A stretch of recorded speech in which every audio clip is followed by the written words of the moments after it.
రాష్ట్రంలో law and order పూర్తిగా నిర్వీర్యమైంది.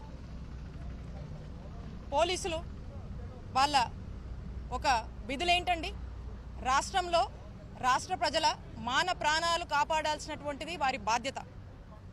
సామాన్యులకు రక్షణ కల్పించాలి, సమస్యలకు ఒక పరిష్కారం చూపించాలి. ఇవన్నీ పక్కన పెట్టి ఈ పోలీసు వ్యవస్థ చంద్రబాబు నాయుడు గారికి, లోకేష్ గారికి, టీడీపీ పార్టీకి మాత్రమే పనిచేస్తున్నటువంటి విషయం రాష్ట్ర ప్రజలందరూ కూడా చూస్తూ ఉన్నారు. ఈరోజు రాష్ట్రంలో మనం చూస్తూ ఉన్నాము, కూటమి ప్రభుత్వం ఏర్పడిన దగ్గర నుంచి మరి 20 నెలలుగా చంద్రబాబు నాయుడు గారు ఇచ్చినటువంటి ఎజెండా ఏంటి? పోలీసులకి రెడ్ బుక్ అనేది వైఎస్ఆర్ కాంగ్రెస్ పార్టీ వాళ్ళ మీద ఇంప్లిమెంట్ చేయమని. పోలీసులు ఈ రెడ్ బుక్ అనేటువంటి పేరుతో వైఎస్ఆర్ కాంగ్రెస్ పార్టీ నాయకుల మీద, కార్యకర్తల మీద, ముఖ్యంగా మా ఎస్సీ, బీసీ, ఎస్టీ మైనారిటీలను దగ్గరుండి ఊళ్ళల్లో ఇళ్ల మీద పడి ఈరోజు హత్యలు చేస్తూ ఏ విధంగా చంపుతున్నారో రాష్ట్ర ప్రజలందరూ కూడా చూస్తున్నారు. మరి పోలీసులు దగ్గరుండి ఈ టీడీపీ వాళ్ళు గూండాల్లాగా ఇళ్ల మీద పడి చంపుతూ ఉండడము, ఈ హత్యలు జరుగుతుండడం మనం చూస్తూ ఉన్నాము. మరి ఈ రోజున మా పల్నాడు జిల్లాలో మీరు చూశారు, ఈ మందా సాల్మన్ని ఏ విధంగా అక్కడ ఉన్నటువంటి టీడీపీ వాళ్ళు ఇళ్ళ మీద పడి తన తలని రాడ్లతో పగలగొట్టి ఏ విధంగా చంపారో మనం చూసాము. ఇలాంటి ఈ రెడ్ బుక్కి బలైన వాళ్ళు ఎంతో మంది ఉన్నారు మరి 20 నెలలుగా. మరి వీళ్ళందరి మీద కూడా మనం చూసినట్టయితే ఇవన్నీ ప్రభుత్వ హత్యలుగానే భావించాల్సినటువంటి అవసరం ఉంది. ఎందుకంటే పోలీసులు చోద్యం చూస్తున్నారు. ఇలా హత్యలు జరిగినా, ఇలా ఏం జరిగినా కూడా పట్టనట్టు, పైగా ఎవరైతే దాడికి గురయ్యారో వాళ్ళ మీద కేసులు పెడుతున్నారు. ఈరోజు పోలీస్ స్టేషన్ల పరిస్థితి ఏంటి?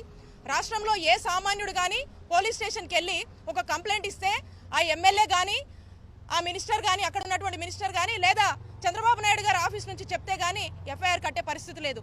లేదా ఈరోజు సామాన్యుడు వెళ్ళి ఎఫ్ఐఆర్ ఇచ్చి నాకు న్యాయం చేయండి అని మాట్లాడితే తిరిగే అదే సామాన్యుడి మీద ఎఫ్ఐఆర్ కట్టేటువంటి పరిస్థితులు ఈరోజు రాష్ట్రంలో నెలకొన్నవి.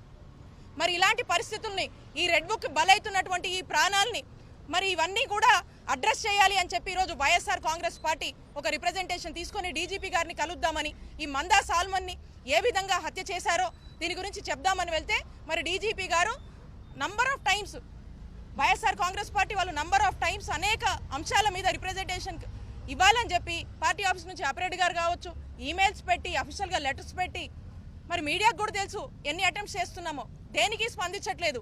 ఈరోజు మేము ఎవరిని కలవాలో మాకు క్లారిటీ లేదు. మేము ఆఫీస్కి వస్తే మమ్మల్ని మాకే ఇలాంటి పరిస్థితి ఉంటే, ఇక్కడ ఎక్స్ఎమ్మెల్యేలు, మినిస్టర్లు, ఎమ్మెల్సీలు వస్తే మాకే ఇలాంటి పరిస్థితి వస్తే మరి సామాన్యుడిని ఏం ఆదుకుంటారు ఈ పోలీసులు? ఈ డీజీపీ గారు ఏం ఆదుకుంటారు సామాన్యుల్ని? ప్రజల్ని రక్షించాలి, ప్రజల్ని కాపాడాలి, రాష్ట్ర ప్రజలంటే వారి బాధ్యత కాదా?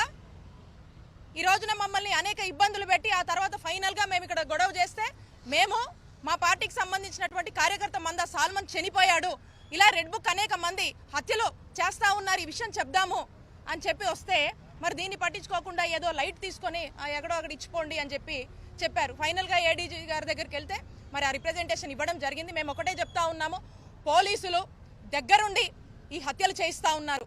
ఈ పోలీసులకు ఒకటే చెప్తా ఉన్నాము, నిన్న మేమున్నాం, ఈరోజు మీరున్నారు, రేపు మళ్ళీ మేము వస్తాం. ఎల్లకాలం ఈ ప్రభుత్వం శాశ్వతం కాదు. ఇలా దగ్గరుండి ప్రభుత్వ హత్యలు చేపిస్తున్నటువంటి మీ ఎవ్వరిని వదిలిపెట్టమని చెప్పి తెలియజేసుకుంటున్నాము.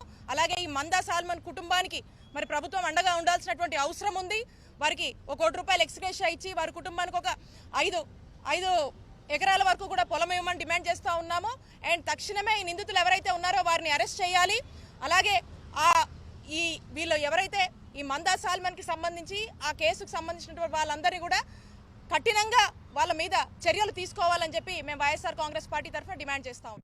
ఇప్పుడే సబ్స్క్రైబ్ చేయండి, లైక్ చేయండి, షేర్ చేయండి. VTV ప్రైమ్, మీ ఉత్తమాభిరుచుల సమ్మేళనం.